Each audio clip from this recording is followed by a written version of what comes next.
Hello, you wonderful people, and welcome to another episode of Super Fantify. This being a show where we talk about TV shows of the supernatural, fantasy, and or science fictional genre. For today's episode, I'm going to talk about Onmyo Kaiten Rebirth Verse Season 1, Episode 5. A lot of really interesting things went down in this episode, so let's break it down. So we're immediately picking up where the last episode left off with Takeru being in front of Tsukumiya again, time rewound, and him breaking down. And obviously the first thing that goes to his mind is, well, I failed you again. I promised I would protect you again, and I failed you again.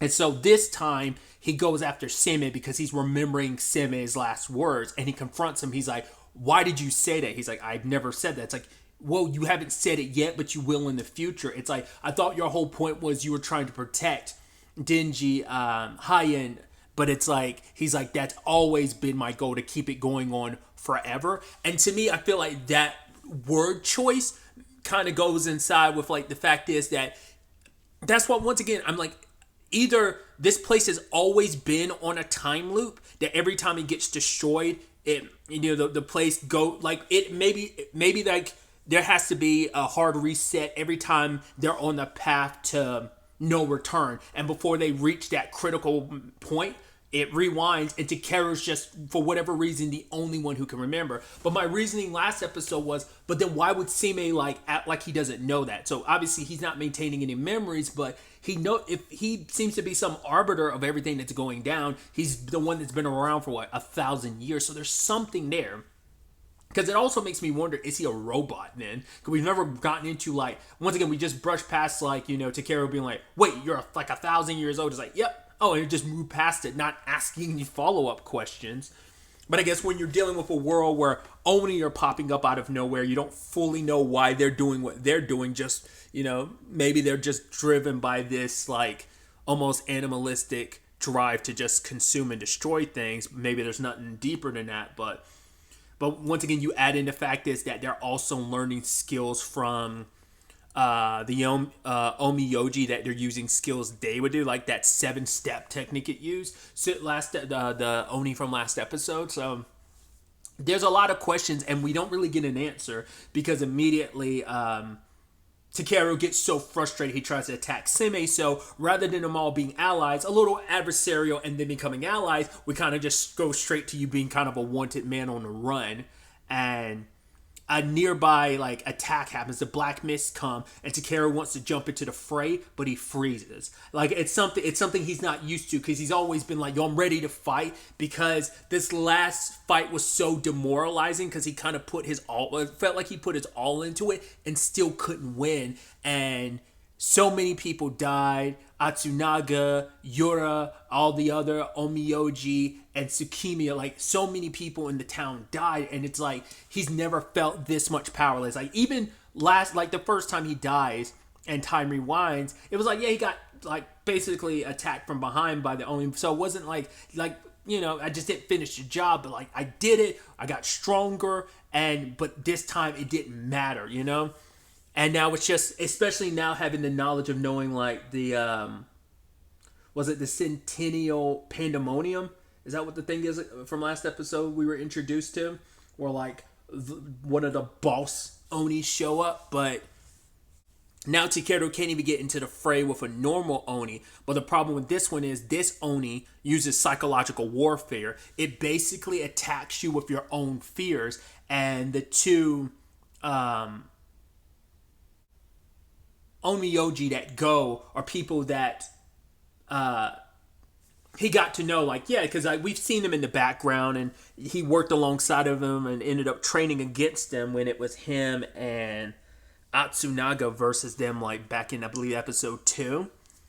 And now it's like they died, and now there's a massive crater, and it kind of coincides with the whole, the Oni are getting stronger and more tactical. Like the fact is they were able to pull out something like that to be able to use your own fears against you. And it's interesting how it manifests itself, because basically this thing summons like a butterfly-like creature. It mutates and then explodes and kind of hits you with like, almost like it's on some Scarecrow from DC type of stuff, hitting you with like the fear toxins. It's kind of like that.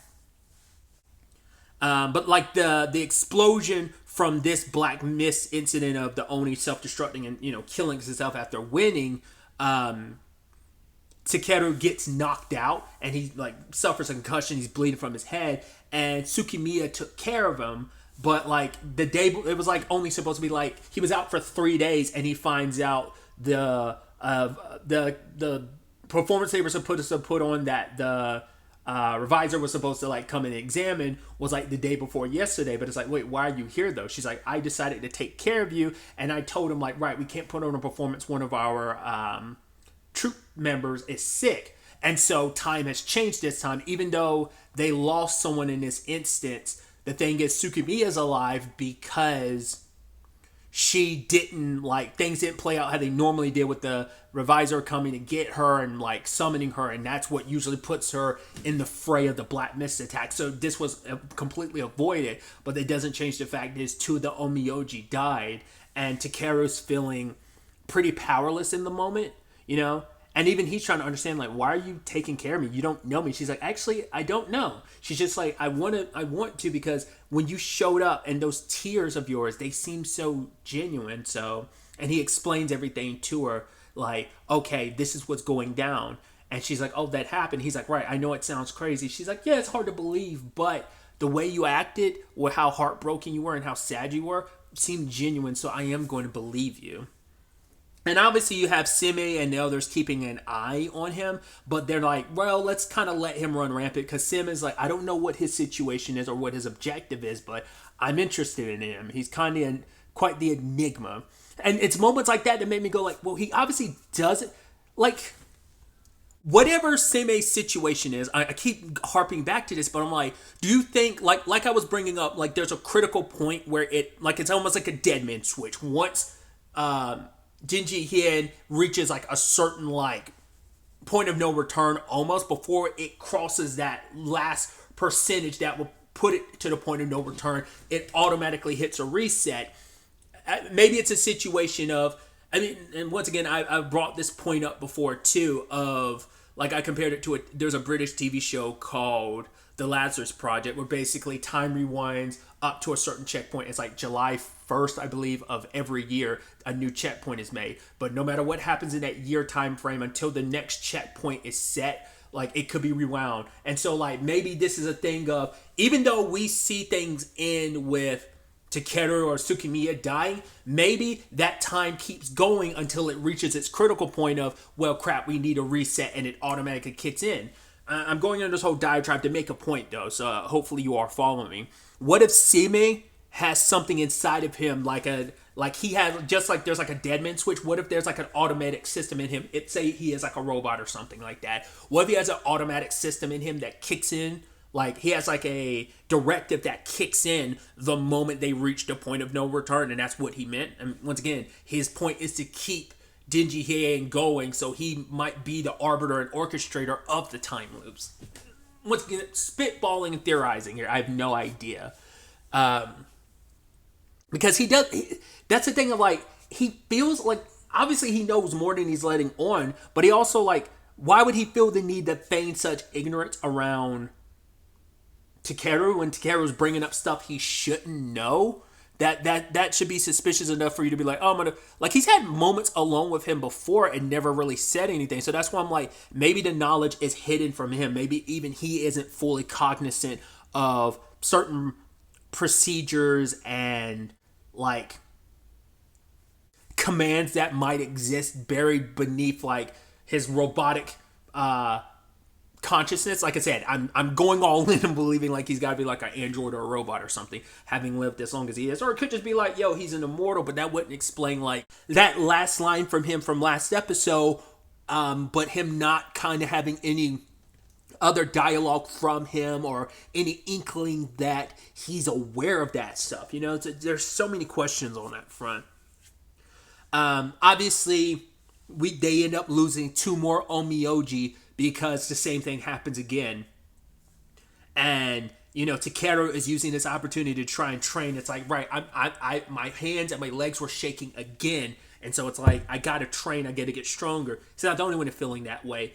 Atsunaga and Yura are feeling the pressure because these are multiple 5-star candidates that keep dying, so it's up to them. I guess they're next up. We see all the Onmyoji, but I don't think we actually know how many of them actually are 5-star candidates. We know Yura and Atsunaga are, but so that's at least 4 that are dead now. And I don't know if, like, because they're up next, that means that they just happen to be next up in the rotation, or that they're the only 5 stars left. Whatever the case, well, we know Takeru was kind of being offered a position as one the last go around. But either way, while training, Tsukimiya is there spending a lot of time with him, and she understands his frustrations. And she wore it last episode. In fact, it's a different mask. But she says this one is one she's kind of had since she was, like, I think, young.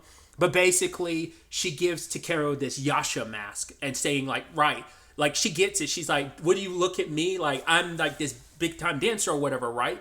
And people look at me like I'm something special, but I'm an ordinary girl. Like, what do you see when you look at me? He's like, well, you're not just regular. You're very pretty. She's like, that's not what I meant. And he's like, sorry. But she's like, right, I'm just a regular girl who gets scared but has to still do what she has to do. So I put on this mask. It allows me to focus on what I need to do. And so she gives it to Takeru to kind of be like this thing to focus all his energy into, so that he can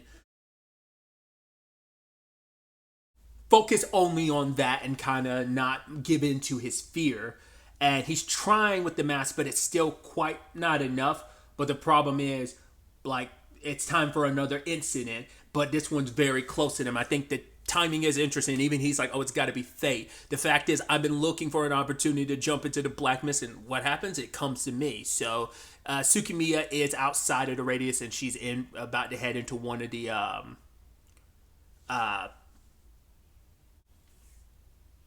evacuation areas.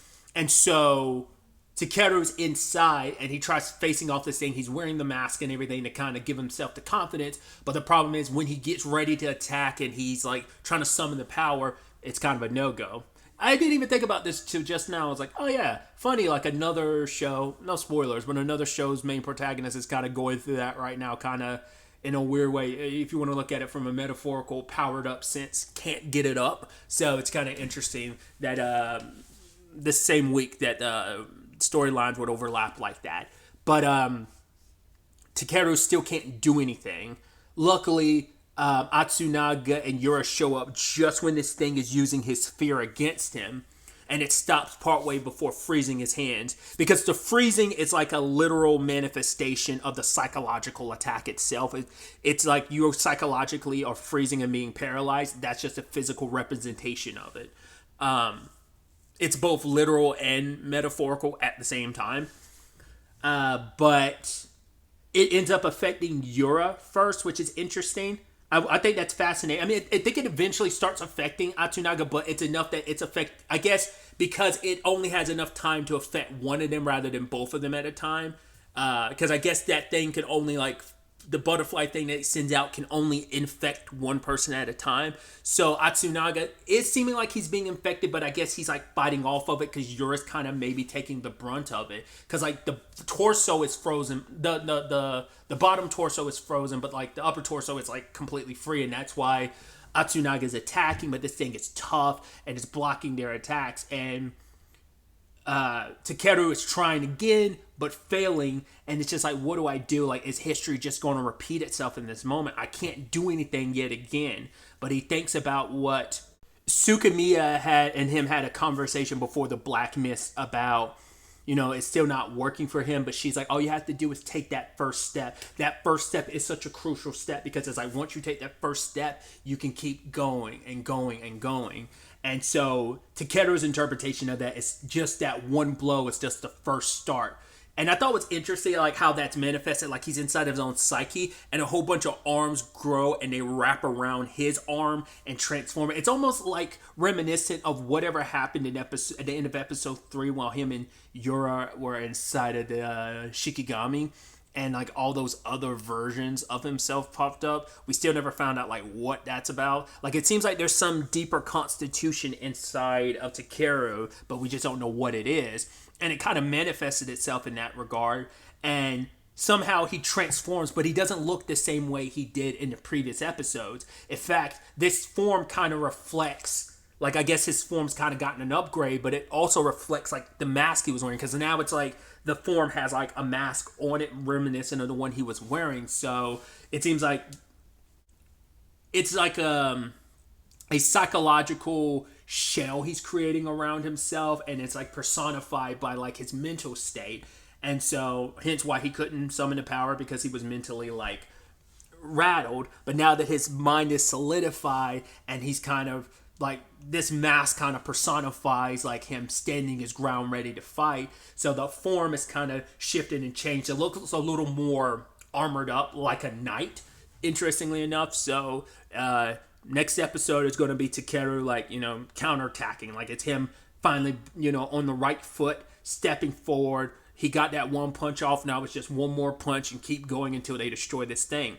But we're still living in this reality in time, this loop where things are already pretty bad off. So what the end result of this ends up being, where we go from here, especially considering, like, was it the Centennial Pandemonium is coming up and they're not ready, especially because they were already down 4, on Miyoji. So, and then City's already taken quite a bit of a beating. So where this all ends up taking us going forward next episode is going to be really interesting to see.